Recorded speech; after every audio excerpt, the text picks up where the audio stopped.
sebagian ulama salaf, diantaranya Sa'id ibn Khudri radhiyallahu anhu, Abu Sa'id al-Khudri radhiyallahu anhu, sahabat Nabi yang mulia. Beliau ini sudah sampai pada tingkat level di mana Ibnu Qayyim mengatakan level orang yang sholat itu ada 5. Level yang pertama, orang yang berdosa dengan sholatnya, kata beliau. Siapa ini orang yang berdosa? Orang yang sholat tidak sama sekali memberikan haknya. Ada orang sholat hanya karena disuruh oleh orang lain, hanya karena tidak enak, mau udu nggak udu terserah. Ini berdosa nih. Percuma dia sholat, dia berdosa. Karena di sini riya. Nah, itu. Dan tidak ada hubungannya dengan Allah SWT, malah berdosa dengan sholatnya. Ada orang yang kedua, sholat tapi nggak dapat pahala. Dia tahu diperintahkan sama Allah tapi tidak dapat pahala, karena dari awal takbir sampai salam semuanya mengkhayal. Ini orang yang percuma, nggak ada pahalanya. Masuk dalam sabda Nabi SAW, ada orang ya, yang hari kiamat diremuk-remuk sholatnya seperti pakaian kotor lalu dilemparkan ke wajahnya. Karena dari takbir sampai salam nggak ngerti apa yang dia lakukan. Untuk apa sholat kalau begitu? Allah nggak butuh sholat kita, ikhwani. Allah nggak butuh. Biar kita sholat khusyuknya luar biasa, sujudnya sampai berhari-hari nggak angkat kepala, tetap aja Allah nggak butuh dengan itu. Kata Nabi SAW dalam hadis Qudsi, Allah SWT berfirman, wahai anak Adam, apapun yang kau kerjakan tidak akan bermanfaat bagiku dan aku akan kembalikan kepadamu. Itu amal kalian yang akan bermanfaat buat kalian sendiri, tidak ada manfaatnya buat saya. Kata Allah SWT, hadis Qudsi. Ini luar biasa, harus kita faham nih, yang tidak boleh salah dalam masalah-masalah seperti ini. Maka kita harus tahu bahwasanya sholat itu kita yang butuh dan bukan Allah Azza wa Jalla. Baik, Abu Sa'id al-Khudri, Ibnu Qayyim mengatakan tadi orang yang kedua adalah orang yang tidak dapat pahala sama sekali. Yang ketiga, orang yang dapat pahala tapi pahalanya pas-pasan. Ini sesuai dengan sabda Nabi SAW. Ada orang yang sholat tidak akan mendapatkan kecuali setengah pahala sholatnya. Ada orang yang sholat tidak dapat kecuali 1/10 dari sholatnya. Jadi kecil, ada pahala tapi kecil, lebih banyak menghayal daripada fokusnya. Yang keempat adalah orang yang sholat berusaha untuk fokus, gitu kan? Tetapi terkadang masih menghayal, masih terlintas. Maka ini lebih dominasi pahala yang dia dapatkan daripada hilangnya pahala. Karena kalau kita lagi baca Al-Quran atau kita lagi baca bacaan sholat, kemudian kita fokus, dapat konsentrasi, ikutin bacanya, dapat pahala terus per hurufnya, gitu kan? Pergerakan juga ada pahalanya. Tapi pada saat kita baca terus kita nggak sadar lagi menghayal, cuma lisan kita karena sudah terbiasa membaca jadi ngucapin kena rutinitas, itu nggak ada pahalanya, gitu kan? Itu nggak ada pahalanya. Orang yang keempat ini adalah golongan orang yang dapat mayoritas pahala sholatnya, tapi masih ada yang hilang. Bedanya tadi dengan orang yang ketiga, mayoritas pahalanya hilang, cuma sedikit yang didapatkan, gitu kan? Terbalik. Yang kelima, ini yang luar biasa. Orang yang sholat, semuanya dari takbir sampai salam fokus.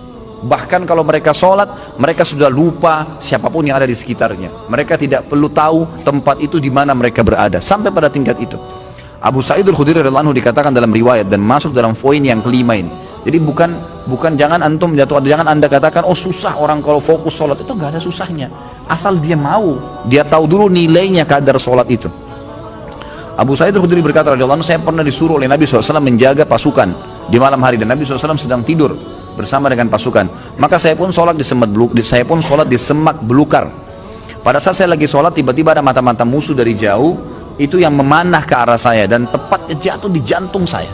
Di tengah-tengah dadanya jatuh di jantungnya. Dia bilang lalu keluar darah. Tetapi pada saat itu saya sedang sangat menikmati surah Al-Kahfi yang saya baca, sehingga saya tidak merasakan perihnya dan sakitnya anak panah itu. Tetap baca surah Al-Kahfi dengan tenang. Al-Kahfi mengalahkan itu semua, gitu kan? Lalu kemudian dia berkata, mata-mata itu melepaskan lagi anak panah yang kedua. Dilepaskan anak panah kedua, jatuh tepat di sebelahnya anak panah pertama, tergores, keluar darah lagi. Tetap saya masih belum merasakan sakitnya karena nikmatnya membaca surah Al-Kahfi. Sampai musuh itu melepaskan 9 atau 10 anak panah. Sasarannya semua hampir sama, di jantung. Dia bilang, kalau bukan karena saya khawatir, ini sudah mulai berat, ini 10 anak panah di dadanya. Dia bilang, kalau bukan saya khawatir saya terbunuh dengan anak panah selanjutnya, kemudian Nabi SAW dan sahabat-sahabat yang lain akan dibunuh oleh musuh, demi Allah saya akan selesaikan sholat saya dengan surah Al-Kahfi. Tapi karena saya khawatir itu, maka dia ruku. Dia bilang, waktu saya ruku, kemungkinan mata-mata itu tahu kalau saya manusia. Tadi dia ragu, kemudian dia lari dan tidak jadi menyerang pasukan muslimin. Tapi saksi bahasan kita bukan masalah perangnya. Bagaimana Abu Sa'id al-Khudri bisa fokus sampai tidak merasakan sakitnya anak panah. Coba nih teman-teman di sini kalau digigit nyamuk, ya, Digigit nyamuk gimana tuh? Jangan kan digigit, baru suaranya sudah buyar semua konsentrasinya, gitu kan?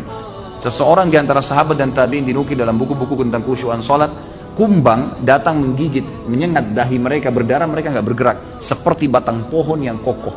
Luar biasa. Karena mereka tahu sama siapa mereka berhadapan, gitu kan? Dan memang ini sudah menjadi tradisi mereka ya. Bagaimana jikalau kita sholat tapi memikirkan level-level sholat seperti yang Pak Ustadz rincikan dengan pembahasan barusan, apa tetap dapat pahala? Level-level sholat apanya yang mesti dibayangkan? Enggak, fokus bacaan saja, enggak usah bayangkan yang lain. Alhamdulillahirrahmanirrahim, fokus ucapan diucapkan, telinga kita mendengar, mata kita dibuka lihat tempat sujud. Udah, renungi maknanya. Kalau nggak ngerti maknanya, maka kita ikutin bacaannya. Alhamdulillahirrahmanirrahim, kita dengar dengan kuping kita, gitu kan? Ar-Rahmanir-Rahim kita dengar. Masa kalau dengar musik bisa konsentrasi, dengar Quran tidak bisa, gitu kan? Jadi gitu, seperti itulah. Jadi nggak usah bayangin apa-apa, nggak usah bayangin apa-apa. Tadi ada yang bayangin kambing sama ayam apa segala, nggak perlu, gitu. Apakah level-level tipe sholat tersebut berkorelasi dengan level-level dosa yang telah kita lakukan?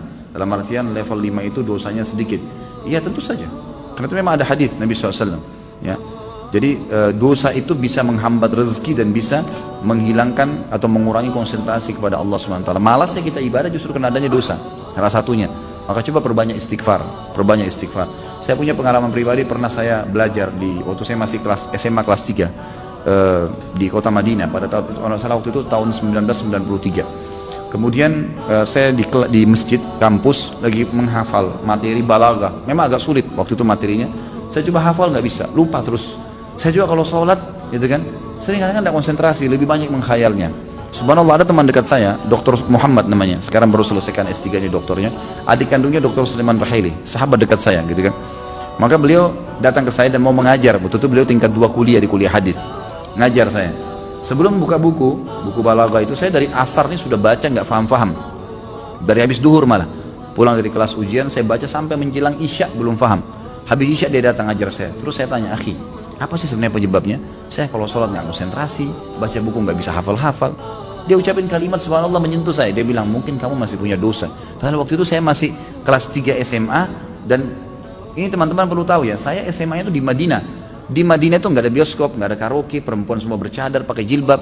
Hiburan kami itu dulu kampus, Masjid Nabawi, gitu kan. Kalaupun kita masuk ke mall, ke pasar-pasar, nggak ada musik, beli kebutuhan, kemudian pulang ke kampus. Nggak ada celah yang kita katakan ada dosa kayak di Indonesia. Orang yang masya Allah SMA-nya di sini luar biasa kemana-mana.